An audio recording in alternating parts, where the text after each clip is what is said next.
Hello again. I'm not really sure what happened there. It's really stormy here today. Like I can't hardly see across the road. So let's try this again. So today I want to talk to you about how do we gauge our success other than this scale? Okay, so many times we get so frustrated if we do not see that scale move, or if it's going up or staying the same. So I want to give you some tips, some goals that we can focus on that do not revolve around that stinking scale. Okay, so for those of you who are new, my name is Tony and I am a stay-at-home mom with 5 kids and we homeschool. So yes, they are here, they are with me 24/7, and that is my life. If you would have asked me what I wanted to do when I was a little kid, and I wanted to be a teacher and I wanted to be a mom, and I'm so thankful and blessed that I am able to do that and I'm just able to do that. So if you've ever thought about homeschooling, go for it. So let's talk about 5 goals that you can focus on other than this scale. Okay, why I love these goals is because they are non-scale goals. So many times we get so wrapped up with the number on that scale that, if it is staying the same, or maybe it's going down, but it's only going down like, a tiny bit at a time, and we just get so frustrated. We see our friends, they're like, oh, I lost 5 pounds this week, and you're like, I lost 0.5 this week. You know what I mean? Like, that is real. That is going to happen. So what are some things to focus on? First thing that I want you to focus on is a performance goal. Now, these are some of my favorites because it gives you that confidence. It's going to give you like, whoa, look at me. I can do this. Okay? It doesn't matter what size you are. It doesn't matter what weight you're at. Everybody can have a performance goal. Okay? So what is that? You may be wondering. Okay, it's something that you can do now that you couldn't do maybe last week or last month or when you started this journey to get healthy. So maybe it's pull-ups. Maybe you can finally do 1 pull-up, or maybe you can do push-ups on your toes now, or maybe you can get through a full workout without having to modify. Things like that, okay? Those are performance goals. You can measure them. You can start, before you start a program, you can track, this is where I'm at. And then at the end, you can say, this is where I'm at. It's kind of like, what was it we had in PE? It was like those physical performance tests, where you have to do your stretches and your jumping jacks, I think. All those things you used to have to do. They were rating your performance. Okay, that is what we want to do. Look at your performance. Are you able to do something today that you couldn't, a month ago? I want you to take inventory. Okay, that is a performance goal. Then the second thing is a real life goal. Okay, these are so awesome because these are stories that I get from people that they're like, thank you. I may not be at the size I want to be. I may not be at the goal weight I want to be, but you know what? I can now do this on my own. A perfect example is lifting up that 50-pound bag of dog food and getting it in your vehicle, or lifting it, carrying it up the flight of stairs if you live in an apartment, or maybe that, 5-gallon water jug at work. You can now change that out on your own. Those are real life goals, and they are so awesome. I actually had one of these myself not too long ago. We were at Costco and I had to buy dog food, and it comes in 40-pound bags for us. And, we stick it under the bottom of the cart, and I get out to the truck, and I was like, okay, I had to, get it out from under there and lift it up and put it in the back of the Toyota. And there were 2 guys coming to get the carts to put them away, and they were both looking at me like, it's almost like they're thinking, do we need to offer to help her, But I actually impressed myself doing that. I went to grab the dog food, and I just flung it up. It was like nothing, okay? That is what I'm talking about. That is a real life goal, things that you can do now that you are like shocking your pants off, okay? So, the third thing is a health goal. Okay, health goals are something that are going to be measurable by numbers, say like by a blood test or blood pressure. So maybe like your blood sugar has gone down, or you've improved your cholesterol numbers. Maybe it is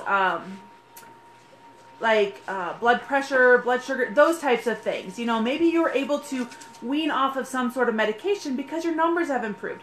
That is a health goal. You can document it. You can see clearly that you have changed, that you have improved along the way. Does that make sense? All right. So the fourth thing I have for you is a movement goal.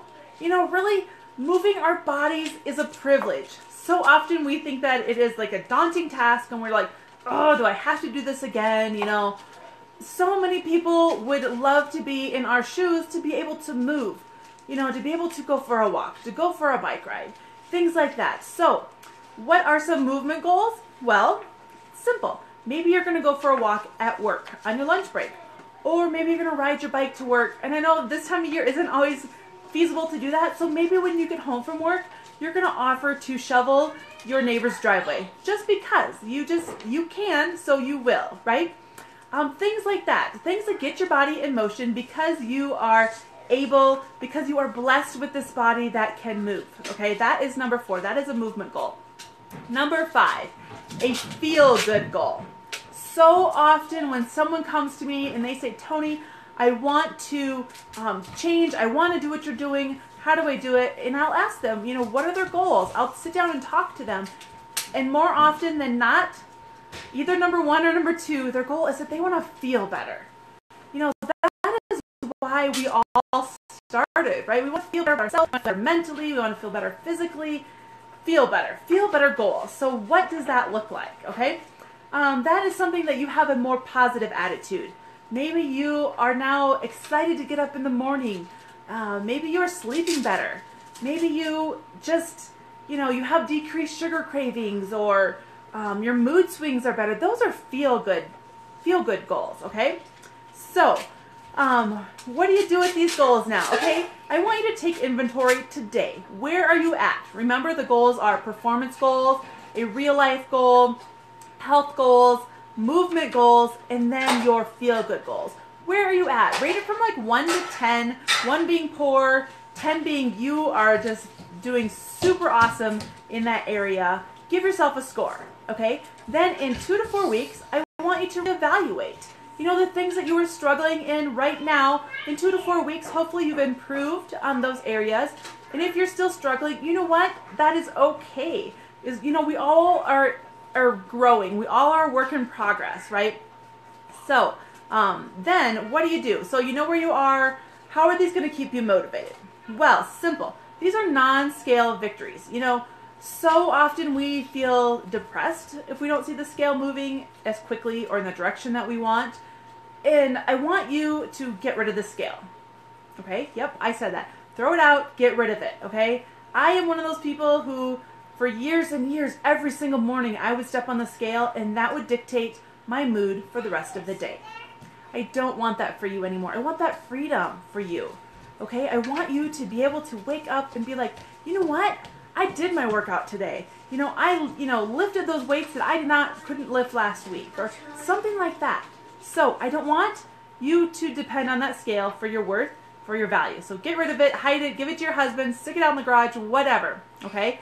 So we are going to go by the non-scale goals for the next, 30 days. Let's do this for the month of February, all right? I just started a brand new program, and it is a lot of weightlifting, which I love weightlifting, but one of the benefits is that you're going to gain lean muscle. And along with that is that my number on the scale may go up. And I do not want to be, drugged down by that feeling of, oh, I'm doing something wrong. So I'm getting rid of the scale. If you really want to rate your progress, use a measuring tape and photos. But I also want you to use these 5 categories that I've given you today. Okay? So these 5 things that I gave you today, they really will keep you motivated. But the key is you need to slow down and check yourself and see where you are. If you don't take notice of where you are today, how are they going to motivate you? It's so easy to just get so wound up with, you need to run here and do this and pick up this person here. And we forget to celebrate our successes, So I want you to share below. What non-scale victories have you noticed, in the last month, in the last year? What is something that you have shocked the pants off of yourself that you can do now? Or numbers that are just like, your doctor is blown away that you have changed these things in your life.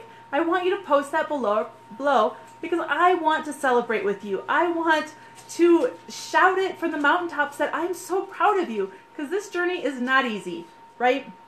And we need someone in our corner cheering for us. And I'm here for you. So let me know what you are celebrating, and I'm here to cheer you on. So have a fabulous day, and I'll talk to you soon.